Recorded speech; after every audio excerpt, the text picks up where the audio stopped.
Hey guys, my name is Brandon Burbank, and I'm the founder and creator of the Come Back to Success podcast, where I try to help other people around mental health challenges to giving people inspiration, encouragement, motivation, and drive to work on their own challenges when faced with mental health challenges.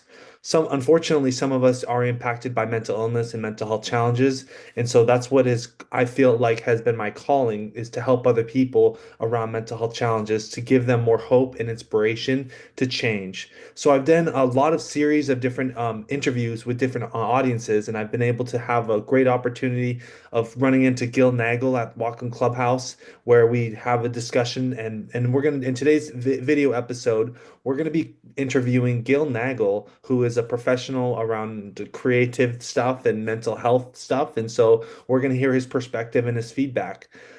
So with that being said, I'm gonna go into the Gil's bio real quick. Gil Nagle's bio. Gil Nagle is multimedia creator who is passionate about studying the creative process.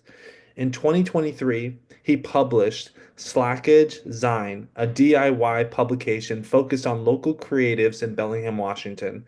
After this year-long project, he has diversified his effort from producing a documentary featuring local artists, podcast to hosting an art group at the Whatcom Clubhouse. Ladies and gentlemen, Gil Nagle. Oh, hey Brandon, thanks so much for having me on. Yes, I'm happy that we were able to work this out, Gil. So, you ready to jump into the questions? Let's do it. Awesome. Starting with question number one. How does art help someone who has mental health challenges? I think what I can speak best on is personal experience and maybe it's relatable. And I think to just keep it in the broadest spectrum, I would say that um, like a mental health challenge doesn't even have to be um, addressing something that is obstructing someone from doing something. It could even be maintenance or optimization of how you're feeling and how you're interacting with the world. Hmm. And um, I feel like when I make art, regardless of what's going on internally, if I'm feeling inspired or some sort of negativity, that I can kind of alchemize those abstract feelings into tangible things that make me feel good about myself and my surroundings. And it's kind of just like a little snowball that makes me happy to be me. And I really like to study that from people who do it well and to share what I learn with other folks. Awesome, Gil. Wow. Yeah, that's really interesting. Yeah, I would just say definitely also just by being able to be involved with artwork, people can find contentment when they're actually doing the process of creating and drawing. I'm not much of an artist myself in that form, but definitely when I do notice other people who are really good at art, that they just thrive in that environment. I really like what you said that it's the process of doing it is what feels good and that not getting lost in the outcome or future tripping too much and just being able to enjoy the process of heading in a direction that makes one feel good. So I Yeah. totally agree with you. Awesome, Gil. All right, and the next question we have is what are some ways that individuals can get creative in their life? Oh man. Um hmm. I think I think of just focusing on what makes one happy and whatever um one kind of feels an itch to develop further. And I truly think most of life has the opportunity to be a creative facet. So, regardless of its, cooking or drawing and painting, or even exercise, like you can dance, so Exposing yourself to different people, then you can learn how to better equip yourself. And that's where it all boils down to with mental health is having the right supportive people in your corner so that you can actually do big things with your life and you have that supportive backing to do creative things. And you have different people who are also creative in their own way and they've been able to help you under your wing so that you can find your own path. dude, yes, 100%. I guess to share a personal antidote, so kind of in support of what you're saying, um I kind of heard that you were talking a little bit about kind of like accountability and like guidance of community and kind of like verifications that we're heading in the right direction. And just to share a little bit about myself, I love music. I love playing music. I'd say in college, I played music with a buddy and I played guitar and he played bass. And I think that I wasn't as creatively supportive as I could have been to really nurture that project. And the longevity didn't really last. Fast forward 2 years, I was in another project and um, the lead guitar player kind of just played over everything. And I felt really eager to please that I wanted it to work out well. And the music kind of suffered from that. And now I'm in a project where I've kind of just focused on the relationship of the people that I'm with and prioritizing what we're making together and less about how I fit in it. And totally supporting your statement there that I feel like it's really been a nice affirmation of what is the right way to collaborate with other people. So I totally agree that community is really important for creative growth and mental health. Awesome. Yeah. Thank you, Gil. Okay, the next question is why is it important to stay creative with fun activities when someone has mental health challenges? Wait, can you say that one more time? Sure. Why is it important to stay creative with fun activities when someone has mental health challenges? I think it's important because it affirms like a certain lens that's good to look through. And Mm, sometimes, I totally have been guilty of maybe slipping into an angsty lens when I'm making art. And and I can feel that come out through the art too, and that I'm never quite satisfied with the little details, and to just kind of remind myself that this is an expression of self and that I want to feel good about what I'm doing.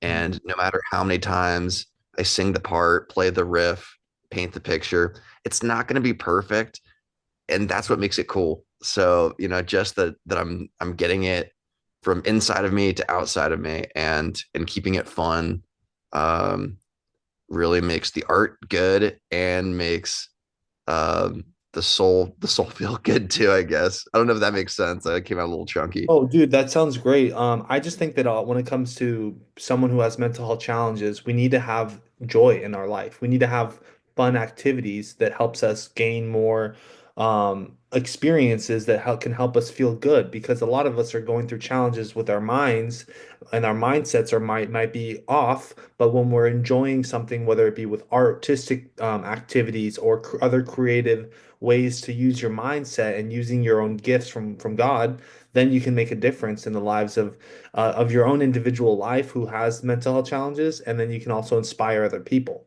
Yeah, I like that. Yeah. Yeah, of just using your your strengths to I guess grow upon the areas that need extra support. I like that. Awesome. We'll go into the next question then. What are some of the benefits and outcomes when someone is creative? Oh man, if I had to break it down into a couple different parts, um, I would say I'll split it into two parts. I'd say there's an internal element and an external element. I'd say the internal element is kind of building your principles, I guess, of maybe some rules of how to be productive and how to hone your craft. And I'd say that that really builds confidence and that builds um, maybe some trajectory of some pursuits that one would want to go further into. Nice. And then I'd say externally, I'd say community is the big one that allows one to be supported and to grow in like an authentic and vulnerable way. So you can kind of um, have some people to look up to and also to affirm what you're doing well and teach people that. So I think those two elements are crucial and good. Awesome. Another quick question that I had that it just came to mind now. How about the youth? The youth who have mental health challenges, what are some ways that they can get involved by being creative and that overall helps their life? So I guess just as a disclaimer, I am not a professional in the realm of mental health. I'm just a passionate artist who loves sharing it with people. Yeah. And really, really what I can offer is from my own childhood, I guess, that I I think in the education system, um, like the grading system is very binary, that you're either good or not good. And I definitely am a proponent of supporting a ranges of intelligences, from emotional intelligence, artistic intelligence. And I think everyone's gifted in different ways. So whatever way someone is oriented and skilled, I totally affirm supporting that. So I guess extracurriculars and just going deeper into what makes people happy, regardless if it's a student or someone in their second act of life. Okay, cool. What has been your own experience with using art to help your mental health? I know you talked about it a little bit. I did talk about it. Let's see if I can get a another one. Um, I guess that was more of external. I guess with my own mental health. Um, okay, this will get a little bit abstract, but maybe it'll resonate. Um, I would say that feeling angsty is kind of a human emotion, and where you might in life you might want to focus on something with negativity and kind of and not be able to put it down, and instead of trying to zen out and let go whatever is bothering myself. I feel like that is a very noble and good process to do, to let go of things. Hmm. But I also feel like that's sometimes unachievable just for where someone's at in the moment. And and instead of focusing on what you want to let go of, I like to focus on what I do want and what is good, and to kind of build that out further. So, I you love know, what you're saying about talking about because that's talking about your thoughts, and our thoughts are very important. We have to think about our lives and on an everyday basis in a positive way, because if we're thinking about negative things, that's going to be the outcome of our mindset. And I struggle with that sometimes, even now, where I'm just like in a bad place and I'm like, how do I get out of this? And my faith in God is a big component for what's helped me overcome these challenges, but it can be very hard to get out of that mental state. so in a totally similar way, that um that going to looking to a higher power in the example that you just mentioned, or looking to a greater project that you want to put yourself into, that you're stepping outside of this, like, at least for me, I feel like negativity is a really ego-based thing. It's me. Why'd this happen to me? You know, to more of focusing on an externality and how you're serving it and how you might want to share it with other people. And when that lens is on, it just feels really good to grow your support of other people and support of your project. And it just is a really good snowball to keep going. So Awesome. Thank I you. know it's definitely an abstract one, but yeah, then that happens in so many facets of life, and I find it as an awesome tool. Awesome. Okay, the last question we have is what do you like to do for fun that makes you happy? Oh man, do you want me to list Just keep it brief. mediums You can just keep it brief. and keep it brief? Um, um, I I like playing music and painting and drawing and animation and illustration and video editing and poetry and creative writing. And I'm going to keep it brief. Awesome. Well, ladies and gentlemen, Gil Nagle. Um, Gil, thank you for being on this podcast today. oh, thanks so much for having me on. And I I really admire your art of speaking, and I wish you the best of luck and all your pursuits along the way. So Thank you. And good ladies and stuff. gentlemen, Gil Nagle. So, in wrapping up of this video, guys, my hope is that this will give you more insight and in direction as well as perspective around art, the topic of art and creativity, and how important it is to be creative and artistic in your own endeavors with life and not falling victimhood to your circumstances, but recognizing that you have so much to be grateful for, and there's always a positive light at the end of the tunnel. Just keep going and stay positive. Thank you for watching this video, and I will have more information about Gil in the bio description. And if you have any questions or comments, feel free to leave a comment down below. Thanks so much, guys, and take care. Thanks, Brandon.